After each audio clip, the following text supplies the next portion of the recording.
The offering for the Episcopal home was actually taken at the back of the ballroom doors as you exited for break. So if you did not and you still want to, you can go back, or you can give your offering to a diocesan.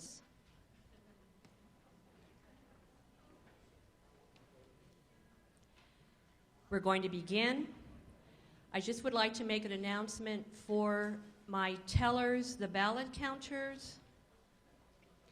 You will be counting the ballots in the chairman's room A with the Secretary of Convention, Tyrone Powell. Ballot counters are the Reverend Nancy Rementer, the Venerable Molly Solbach, the Reverend John Harwood, Mr. Richard Rose, Mrs. Jean Rose, Mr. David Kilp, Mrs. Joyce Hart, and Mrs. Jane Gable. So at lunchtime, if the tellers could exit out the door to the right and go into the chairman's room, which is the first room on your left. Thank you very much. Thank you, Linda. Tyrone, do we have a quorum still? I think we do, Bishop. Thank you. The business session is called to order, and the first order of business is to introduce the folks who are here at the head table, and I will ask them to please stand and remain standing until everyone has been introduced. Barbara McLemore first, Chancellor. And if you'll just hold off, because we all love Barbara, but if we just hold off, we can affirm them by a round of applause at the end. Tyrone Powell, Secretary. John Small, Treasurer. Canon Dan Selvage, Dispatch of Business. And the Reverend David Swifka, Registrar. Thank you all.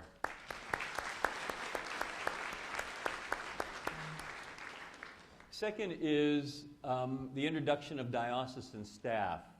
And I'm going to ask them to do the same, to please stand and to remain standing. And you might want to turn around so that the convention can see you. First of all, Canon Bill Graffius, who is Canon to the Ordinary. Canon Robin Zook, Canon for Formation and Dean of the Stevenson School for Ministry. Canon Linda Arguedas, whom you've seen before. Canon for Diocesan Events, Programs, and Communications. The Reverend Patrick Collins, Children and Youth Ministries, and TMO Assistant. Mrs. Carolyn Patterson, Executive Secretary to the Bishop. Mrs. Debbie Roblin, Receptionist and Archivist. She's in the back there.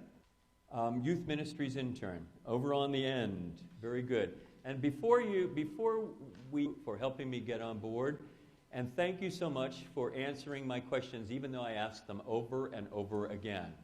So appreciate that a lot. Thank you.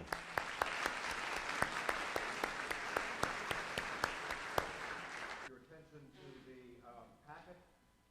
In the same, you should find a copy of the agenda.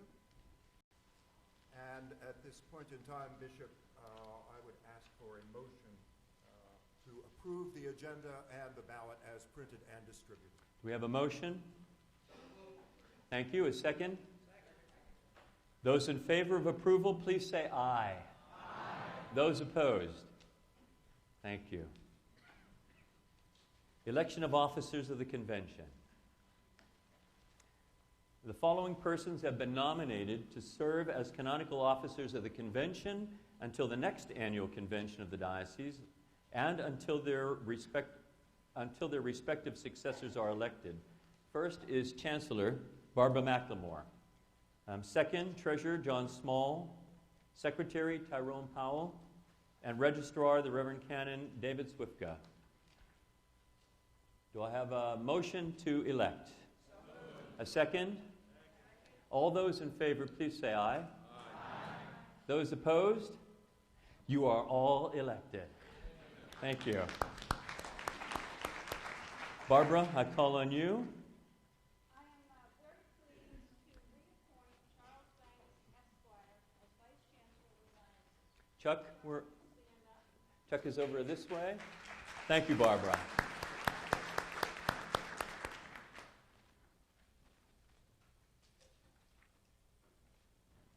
I have an announcement that the diocese just needs to hear.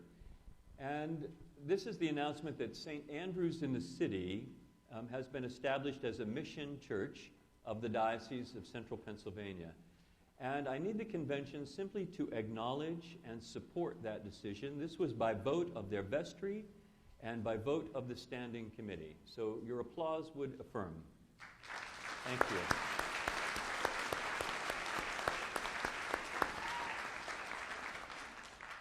Dan? At this time, we are moving in the agenda to claims of clergy entitled to voice and vote. Whereas the Reverend Meredith Albright, the Reverend David Bateman, the Reverend Eleanor Hart, the Reverend Christopher Mason are all in the geographical bounds of the diocese and are engaged in ministry approved by the bishop of this diocese, but hold canonical status elsewhere in the church. Therefore, it is moved the previously named priest be granted seat in the 144th Convention of the Diocese of Central Pennsylvania with the privilege of voice and vote. I have a motion. Thank you. And a second? Second. Any discussion? Those in favor, please say aye. Aye. Those opposed? They have seat, voice, and vote. Proceeding to the claims of lay delegates to seat and voice. Whereas Ms. Marcia Chilcote of the Southern York Mission, known as St. Benedict's, and Mr. Charles de Bruner of the Mission Church of St. Andrews in the City are the delegates of said congregations still in formation in this diocese. Therefore, it is moved that Marcia Chilcote and Charles de Bruner be granted seat in the 144th Convention of the Diocese of Central Pennsylvania with the privilege of voice. Thank you. A motion? Second? Discussion? Those in favor, please say aye. Aye. Those opposed? Thank you. We have introduction of new clergy, and I will ask those clergy persons to please stand and to remain standing until all of the names have been called. First, the Reverend Herbert Sprouse, who is the rector of Prince of Peace in Gettysburg. Thank you. Reverend Christopher Mason, interim at St. Luke's, Mechanicsburg. Thank you. Not present. The Reverend Meredith Albright, interim at Nativity, Newport. Meredith is here. Yes. The Reverend Deacon Brenda Taylor, whose canonical residence has been transferred to here this year. Not present? Present? Ah, there you are. On this side. Okay. And the Reverend Canon John McDowell, canonical residence transferred here this year. Thank you so much. Please welcome. Thank you for being here. Welcome. These are clergy moves and changes. And I'm going to ask these people please to stand and to remain standing until all the names have been called. The Reverend Deacon Loretta Collins, who is, there she is, Jubilee Officer and is now assigned to St. Paul's, Harrisburg. The Reverend Patrick Collins, who is now on diocesan staff. The Reverend John Edson, Interim Missioner, St. Benedict's, New Freedom. Thank you, John. The Reverend Cliff Johnson, called as Settled Rector at Good Shepherd Hawk Run. The Reverend Deacon Wanda Closa, now on sabbatical. Are you smiling, Wanda? Okay, all right. The Reverend Fred Miller, Interim Rector, Christ Church, Williamsport. Thank you, Fred. The Reverend Jane Mirren, who is Archdeacon for Deacons at this point. Thank you, Jane. The Reverend Deacon Patrick Stroll, who is at Mount Calvary, Camp Hill. The Reverend Deacon Brenda Taylor, All Saints Hershey. Brenda's up again. the Reverend David Swifka, called as full-time rector at St. Mark's in Lewistown. Please welcome your firm. Thank you all. Announcement of clergy retirements. The first one you know, the Right Reverend Nathan Baxter. The Reverend Canon Ted Babcock, Canon to the Ordinary. Yeah, back in the back. The Reverend Patrick Pierce, who was at Trinity Chambersburg. Patrick? Yes, thank you. The Venerable Molly Solbach, who was Archdeacon for Deacons. Thank you, Molly. Thank you so much.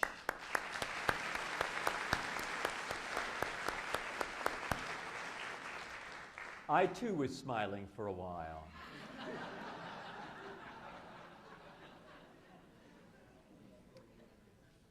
The next order of business is my address to you. So relax and sit back, and those at the head table might want to move out this way so that they can see the screens.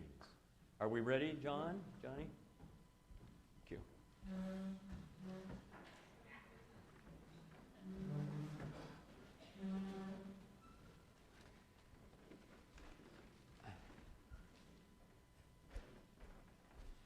You know, I served a parish in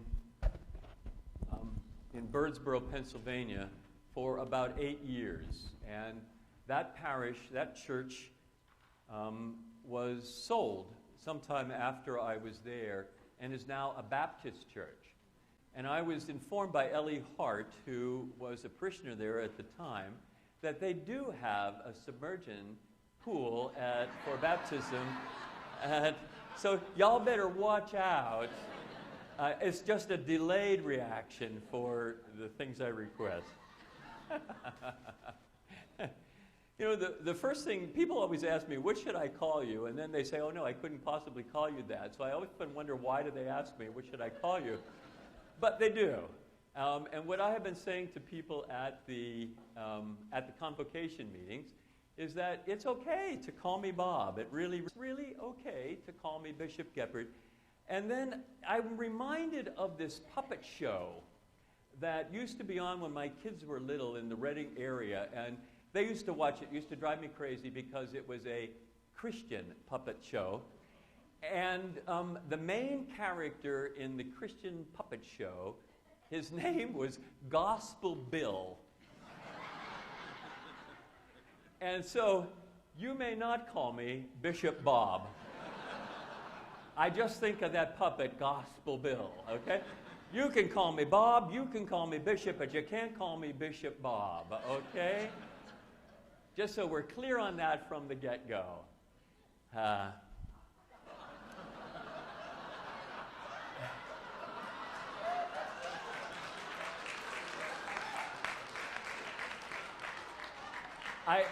I do want you to know I have boxer shorts on.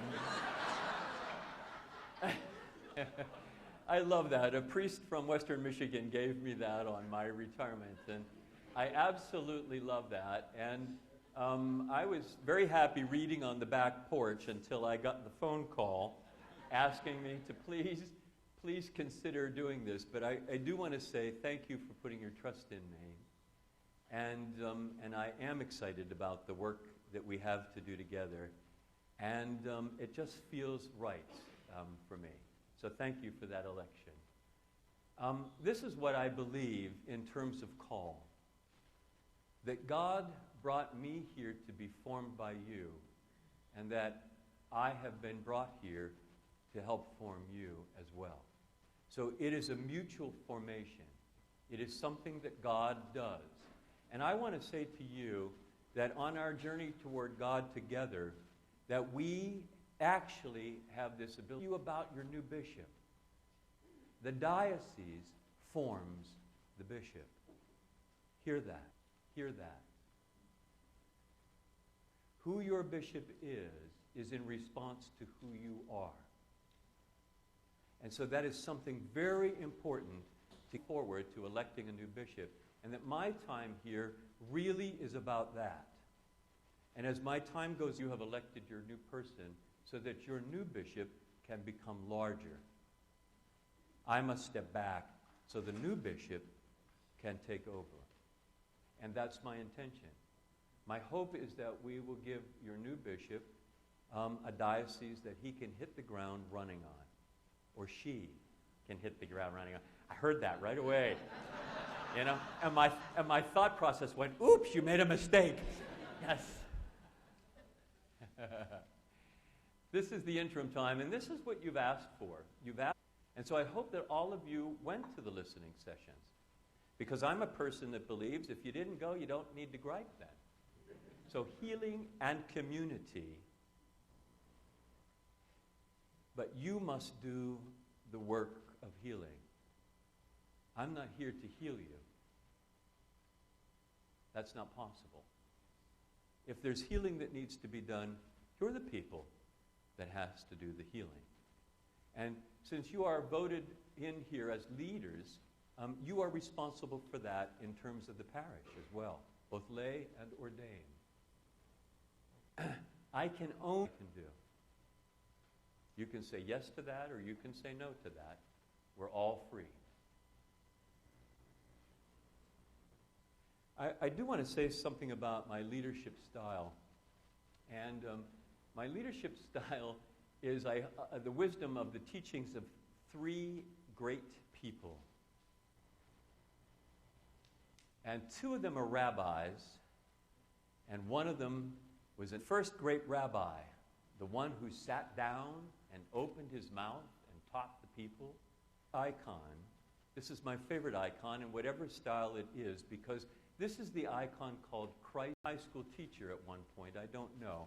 But I love this icon because Jesus has taught me so much about what life is. My hope is based on the wisdom of Jesus.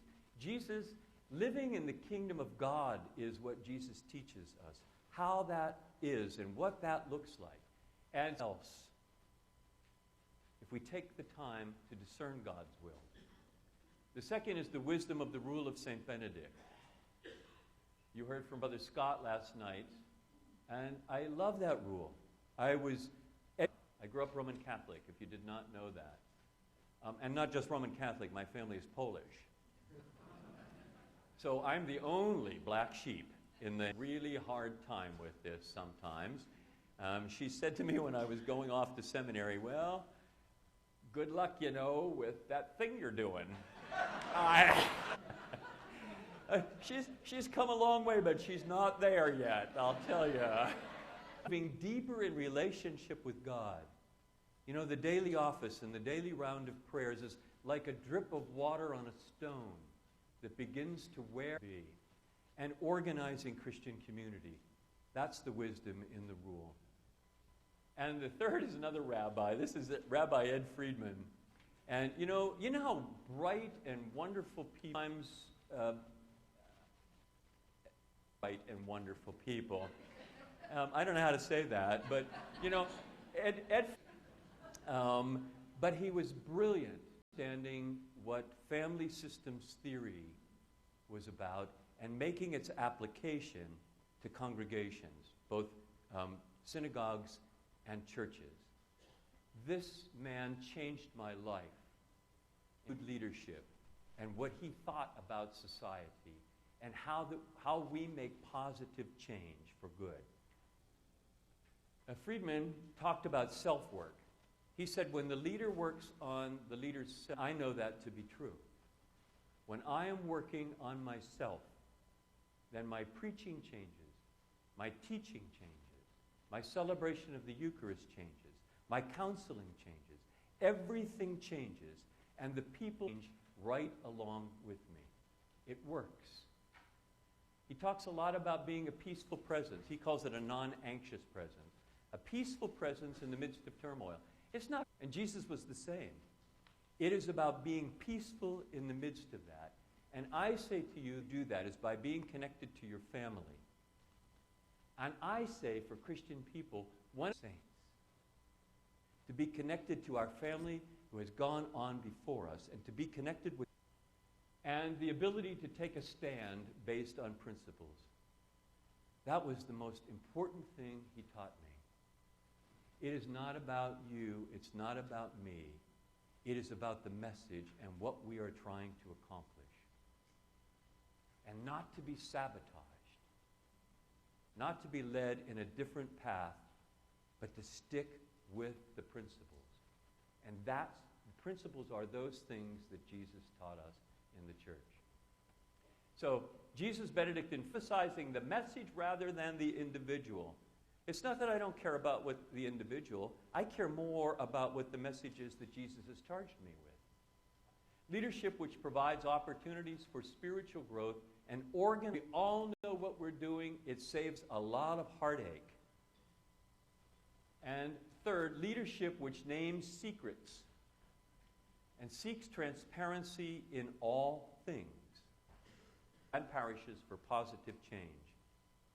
You know, I discovered in my ministry, and particularly my ministry as bishop, that Christians were always on board.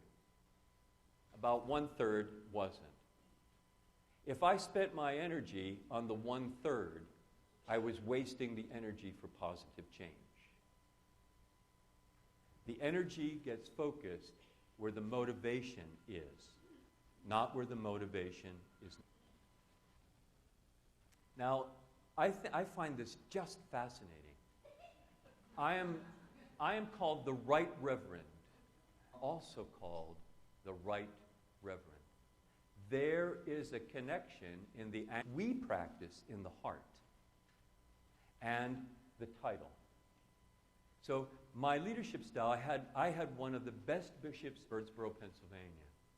That was Bishop Mark Dyer. He was a former Benedictine monk from Canada. And I don't know, this Benedictine thing just keeps and over again. And he encouraged me spiritually, and he saw him, and he used the principles of the rule of St. Benedict to gather people's decisions.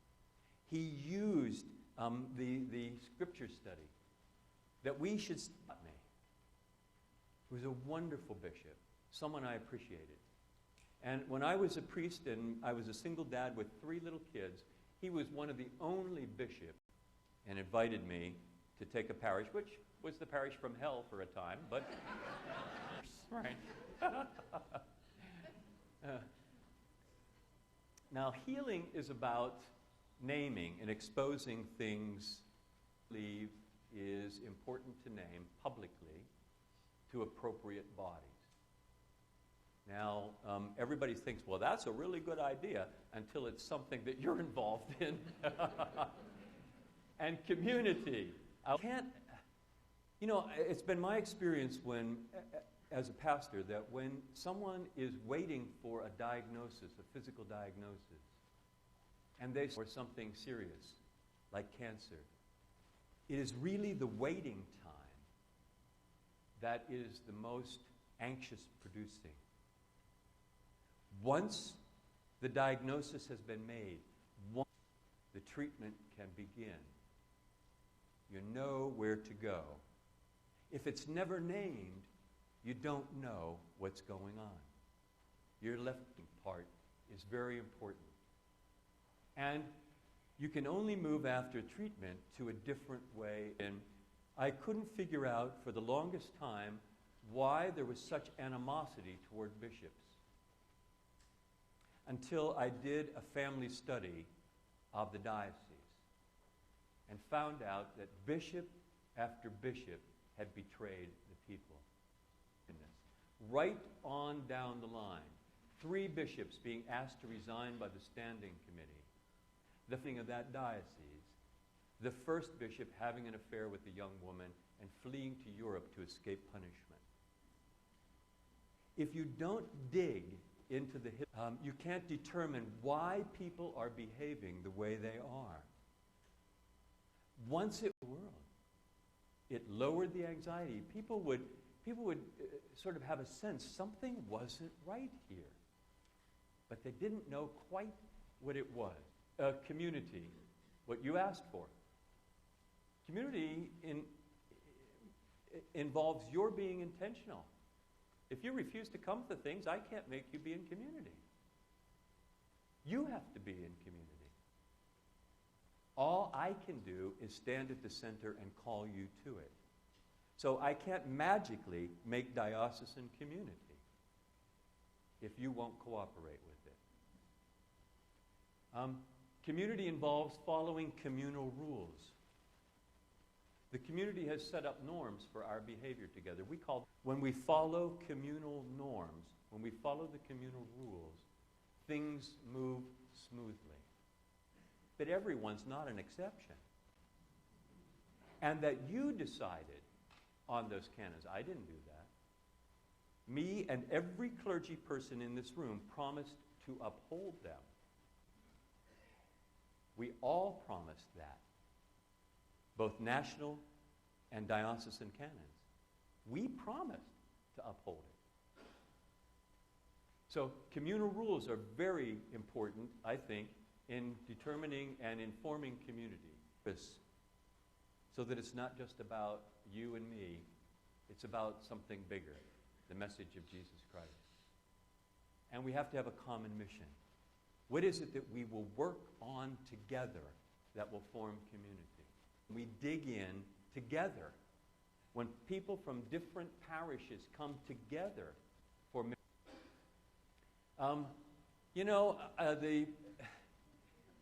we all have to row in the same direction.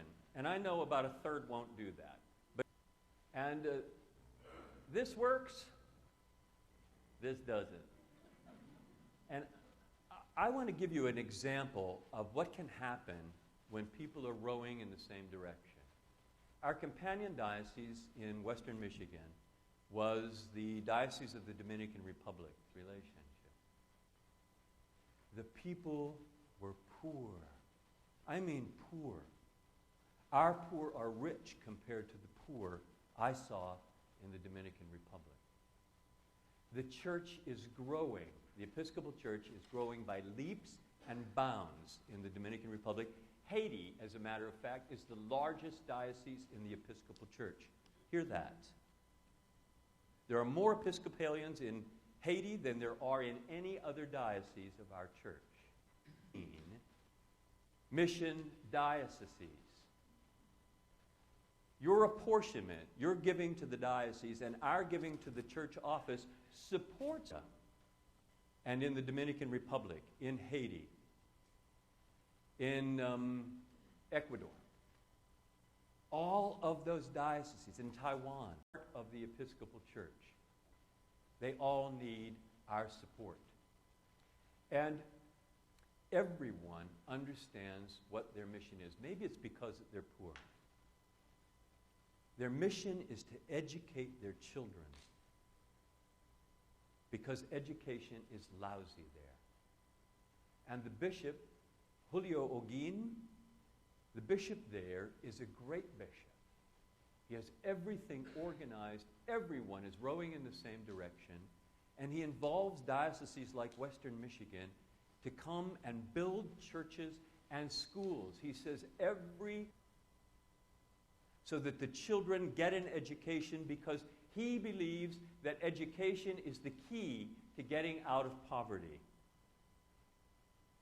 And it was such a privilege to see that in operation and to participate in working for that. I wanted to give you my tithing statement. This is mine and Anne's. I don't know if Anne is in the room or not. She's over there. This is my promise to you and to the mission of the church. And I believe that any leader should make a statement about their giving to the church if they are a spiritual leader. Anne and I give 10% of our household income to the church. Our home parish, which is St. John's, Lancaster, receives income from the Diocese of Central Pennsylvania, will go to the church I am visiting and worshiping in each Sunday. In addition, we give to civic and charitable organizations beyond the church and contribute to the support of an elderly parent. We pledge to do this without strings attached, because we recognize that we receive spiritual benefits because of the giving. And we trust that God will use our giving for good. Anyone who has been involved in a church fight knows what happens first thing. Strings attached. That's not the purpose of giving. The purpose of our giving is not for control. The purpose of our giving is to make us poorer so that we can stand in solidarity with the poor, so that we know what it means to sacrifice and we reap the spiritual benefits of that. The diocese, these little kids, when I first visited the Dominican Republic, took me by the hand down the road to show me a non-existent sited they were. The school had not yet been built. The bishop just had the land. And they could not wait. They met us with candles by the hand and took us down to the property. And it just broke my heart because we have so much here. And it was so important for our teenagers there that we took down for mission trips to see that. First was the griping. What do you mean we can't take a hairdryer? What do you mean I can't have electronics there? Only to discover there's no electricity. Toilet paper in. Hello. It changed their lives. They were transformed. They thought differently afterwards. That's what rowing in the same direction can produce. Here's the school that Western Michigan helped to build with the Dominican people, Republic, because I asked them one time, do they have any building codes? And the answer to that was follows them. Usually the church is on the first floor, where the church, San Simon, was in a abandoned garage in the barrio. And when we first visited the church, it was hotter than blazes. The barrio was so noisy that their liturgy was at 7 o'clock in the morning. The place was packed. The people were standing to hear the word of God being preached there. Imagine that hunger. Imagine that. And Bishop Holguin asked us to help build a church and a school, which we paid for, which we paid for all mission people who went there from the diocese out of our budget. Why? Because we all began to row in the same direction. We valued community for the sake. The church and school have been completed, and the consecration of that church was this month. That was for the new Bishop of Western Michigan to attend, and not me. Bishop and diocese together. And someone once told me that a bishop is like a conductor of an orchestra.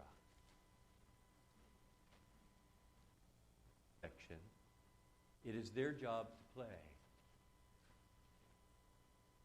If the conductor points to the brass section and they say, no way, we cannot make music together.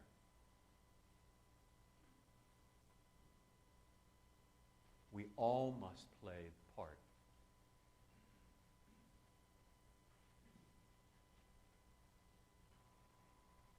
Now, there's something I call creep and drift. And the creep and drift is from our culture. First, Ed Friedman's term. He believed that we were a society in regression, and that this is marked by the inability to take responsibility for our own actions. And boy, we hear that over and over again. I may have committed that murder, but I was really on junk food at the time. You ask any teacher in this day and age about that. Anxiety characterized by blame and violence. This has crept into the church. We don't take responsibility. We blame others. And we fight. Nasty fight. With undercover police necessary. Rampant narcissism and entitlement. This is not gospel. Gospel is about denying self so that we can move in relationship to God and one another. The loss of respect for one another and for authority. Fierce independence, which blinds communities about common good. Selfishness and lack of willingness to sacrifice for the benefit of others.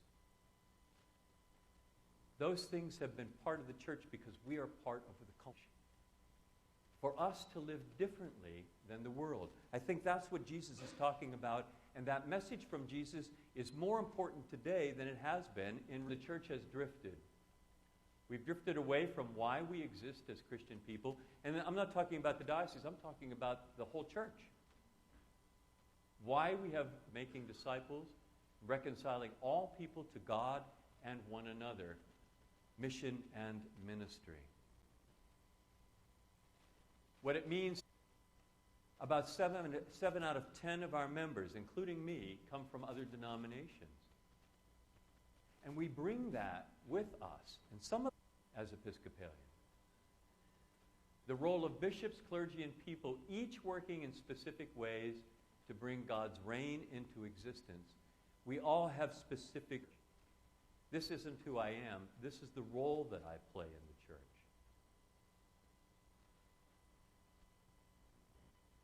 Who we are as a people living together in intentional Christian community marked by radical hospitality, radical love, radical generosity, radical witness to the world of another way of living that is not of the world. Last night that we're being called into reform. We're being called back to the center. The gospel and communal documents.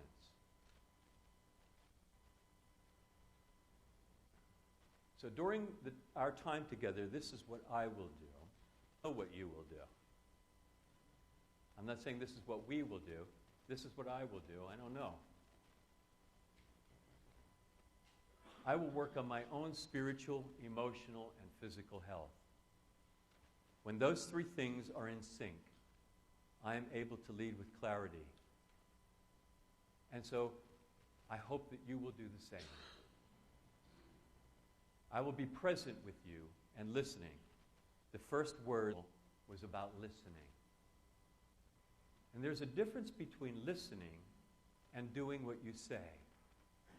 People confuse those two things. He's not listening to me. Well, I can tell you what I heard, and have to do it that way. So listening and taking responsibility. Naming or bringing to light dis-ease. Those things that we feel uncomfortable about. Seeking the counsel of elected and appointed leadership. I never make decisions without seeking counsel from others. It may not be you specifically, but I always seek the counsel of others. Instituting a policy of rotating membership on committees and commissions. It's not a life sentence. You know, sometimes we just can't get people to serve because, you know, the thought of them doing that till they're 99 just is not something they're willing to do. Helping you to see the negatives as gifts. That's last night's piece, the dark night piece. Everything God uses for us, including the negatives. I will promote healing as best I can by being accountable and transparent, and by insisting on accountability and transparency, from acknowledging pain and moving on. We just don't get to whine all our lives. We have to end the whining at some point after being heard and acknowledged, and we got to move forward. Loving you in a way that decisions are made for the health of the whole diocese. You know, I learned that as well. I remember one of my daughters saying to me that I was the meanest dad on the street. You know, I don't even remember what the incident was, but I believed it wouldn't be for her good to do what she wanted to do. And so I said no. There's always a price to pay. Reminding you that you have all to do God's work in central Pennsylvania and beyond. You have everything you need. God has given you all that you need to do what God is setting before you. And working with motivated people in parishes, as I said before. Forming monthly clergy council meetings in each convocation. It's my practice to meet with all clergy once a month in groups. These will be convocational groups. The book that clergy receive, The Rule of Benedict, Insight for the Ages, will be part of our discussion in those times. And I am encouraging clergy to ask people in their parishes to read with them. There is such wisdom, the Rule of St. Benedict, for organizing our parishes and for moving spiritually. By promoting prayer as the antidote to anxiety and the pathway to peace and intimacy with God and one another. When you're at prayer, you're at peace. Anger is not a fruit of prayer. The fruits of prayer, and you received a little card in your packets about praying the Scriptures. Our relaxed reliance on the power of God. The ability to see God's hand at work in all things. And to be able to speak from the heart to the heart. Those are the fruits of prayer. Be at prayer. By creating learning opportunities and gatherings in the diocese. By showing no favoritism and treating each parish the same, recognizing each as an important missionary outpost of the diocese, regardless of size. In Western Michigan, we had one parish sometimes in a whole county. That was an important parish to have there, particularly if they were doing gospel work and mission. The only Episcopal presence in a whole county sometimes. Very important. By calling you to be vigilant regarding creep and drift in favor of promoting diocesan policy. By navigating the path between the extremes of consensus-style democracy on the one hand and unreceptive hierarchical forms on the other. We are a church that is in between. We have to learn to walk together as often as possible, if you will come, and by being your bishop for this interim time. And my prayer is that we will work together to give your new bishop gospel, community norms, and mission and ministry, a diocese practicing radical hospitality, radical love, radical generosity, radical witness to the world of another way of living. And what I'm asking of you, and Linda's given me, of you is to pray the Scriptures. Please be at prayer about that. To be aware of what we are to be about. Membership versus discipleship. We're about discipleship. Beyond your parish. That's a difficult one. But that's the role of the bishop, to point that out to you. To gladly sacrifice for the sake of the promises you made at your baptism, and for some of you at your ordination. And to stay in role. The church runs smoothly if we're doing what we're supposed to be doing, according to our orders. Be your bishop is consecrated. I will help her or him in every way I can. Thank you. Thank you all.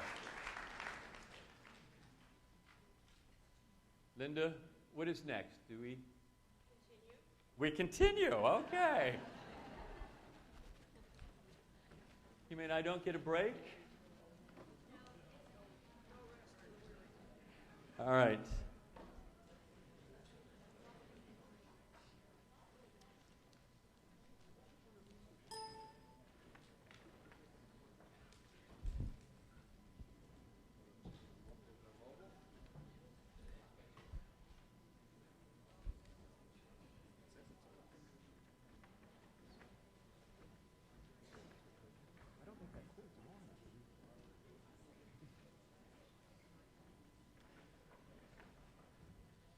Barbara, you're up next. Okay. You need a microphone here. Got one. Oh, okay. I have been asked to do the explanation of the rules of order. This is a segment of the convention rules applicable to debate on motions brought to the floor of the convention. Can you hear me? Rule 2, Section 4, concerning debate. In the consideration of and action on resolutions and motions coming before the convention, the following rules of debate shall be followed with regard to each of the issues. Each speaker shall be limited to 2 minutes. To the extent practicable, the chair shall recognize speakers of opposite view in alternate succession. Debate shall be limited to 20 minutes. Please refrain from applause. Thereafter, 2 minutes will be allowed for summation. No motion to lay on the table or otherwise to terminate debate shall be entertained until the conclusion of such debate. In the discretion of the presiding officer, any time assigned hereby to the consideration of any motion or resolution which is not used in such consideration may be added to the time allotted for the debate of any other subsequent resolution.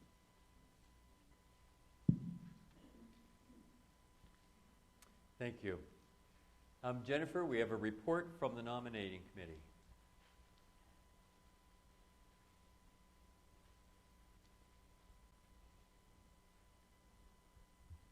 Thank you. I'd like to begin by thanking David Myron, co-chair of the nominating committee, and Linda Aguirres for being altogether fabulous. The report of the nomination committee is as follows.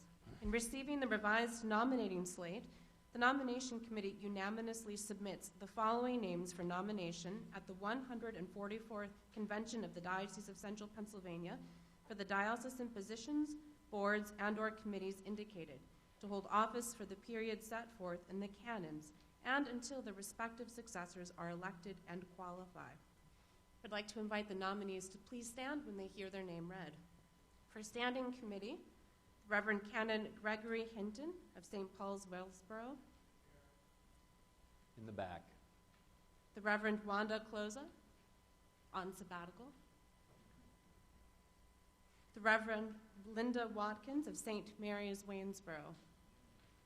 Wave, Linda. Thank you.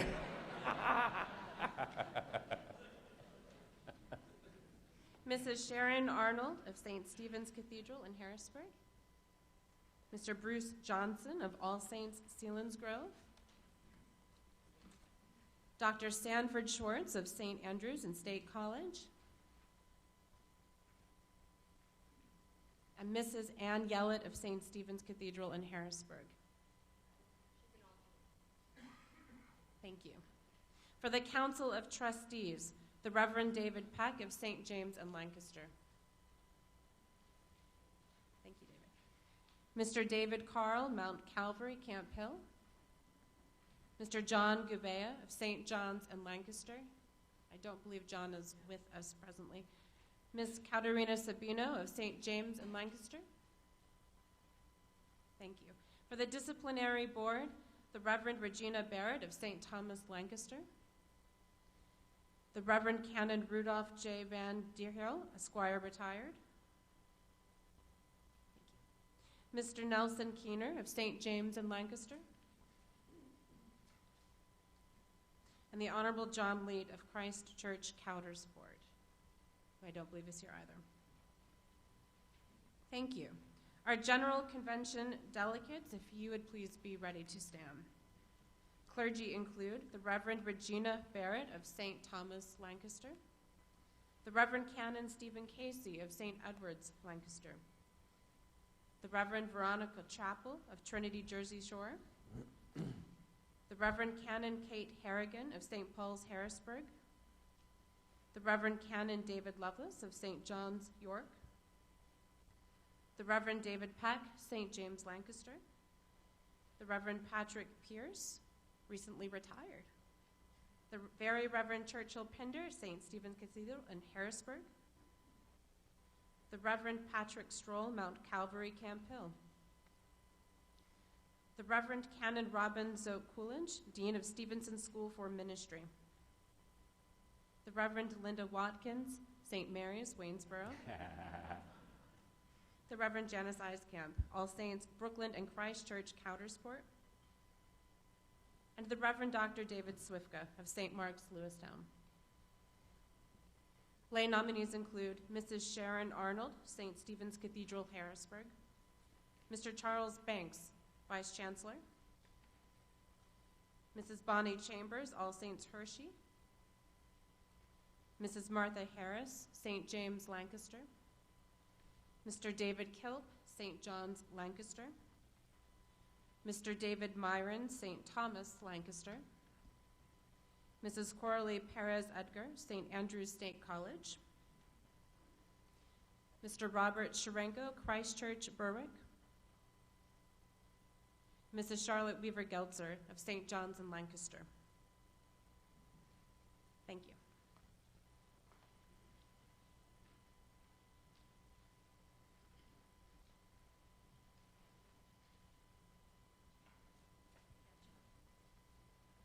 Mark? We missed a name. We missed a name I missed a name. Ken Wagner Pizza one. for delegate to, or deputy to General Convention? Correct. Thank Okay. you. Thank you.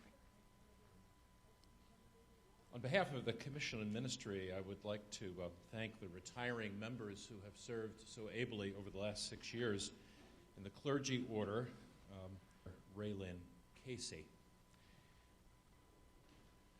Bishop Baxter, prior to his retirement, made the following appointments, which are to serve now 6-year terms on the Commission.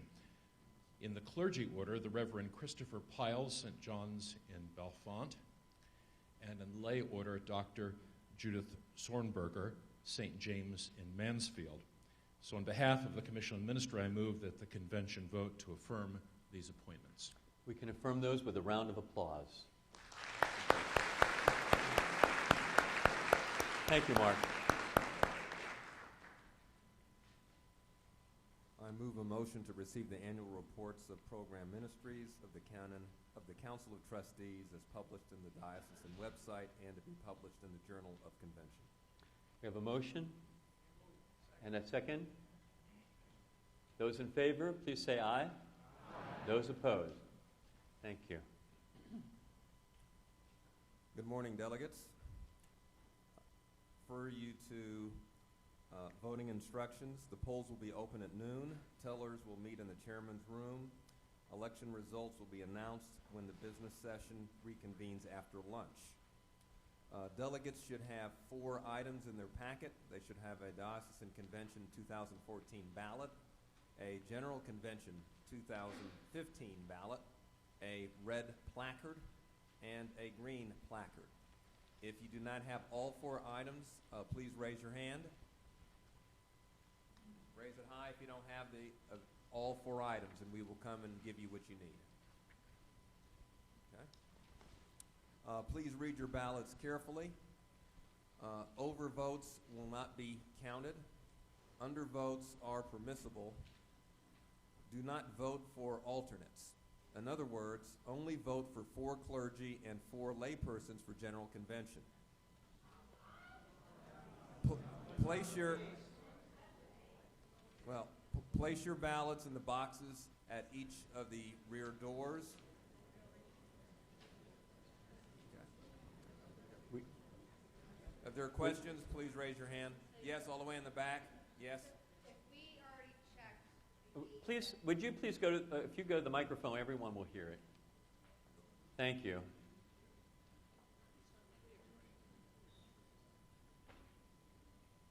if we already filled our form and we did not place it in the box, should we go back and circle the 4 that we want since we already have 8 checked, since it was specified on the title? Cross out those 4 that you intended to go as alternate. Thank you, Barbara. All right. Any other questions? Yes, blue shirt, please stand up. Yeah, the follow-up question then is, how do we vote for the 4 alternates? It says 4 alternates on the paper. Okay, vote for the delegates. What happens is the top 8 vote getters, okay, from the top 8 vote getters, the top 4 vote getters are the primary, and then the next 4, changing anything. I'm sorry for the confusion on the ballots. Next question. I guess he's coming to the mic. Yes. Bill Murphy from Bangor Church. I think that like you're supposed to mark 8, it says vote for 4 and 4. And I've done that, and I've already put it in. Does that make my ballot?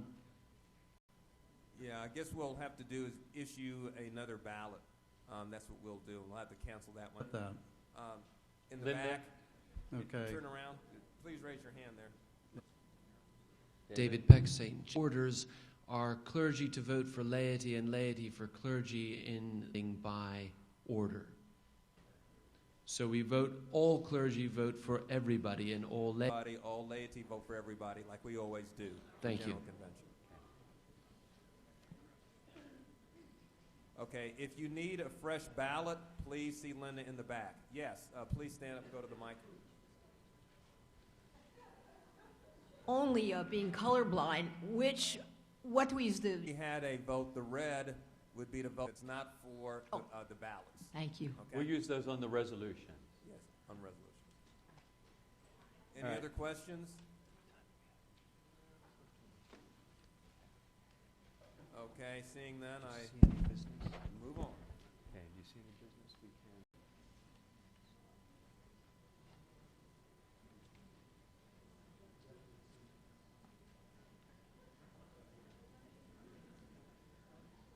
Which is our lunchtime. And I was kind of hoping to move on with business, but 10 minutes is not going to give us enough time to complete the budget and any of the resolutions that we have. So I'm going to ask if there are announcements. Is Linda in the room, or is there someone? Tyrone, you don't have any? Okay. Yes. Linda has gone out of the room with the ballot a couple of minutes. Okay. Oh, Time left before lunch, and it's too little to do additional business. No announcements. If you need a second ballot for General Convention, you will be getting a yellow one. We'll sort it out. Okay. The ballots are in the back by each door. Thank you. Ballot boxes. Thank you. I just want to remind people that is it okay, Linda, is it okay for us to begin to leave for lunch to take a break? Thank you. Oh, noonday prayers. Thank you. Rowena, you're over there. Okay. Please take out your worship booklets, and we will adjourn for lunch and reconvene. I'm going to ask you to please return here on time, and we can go home.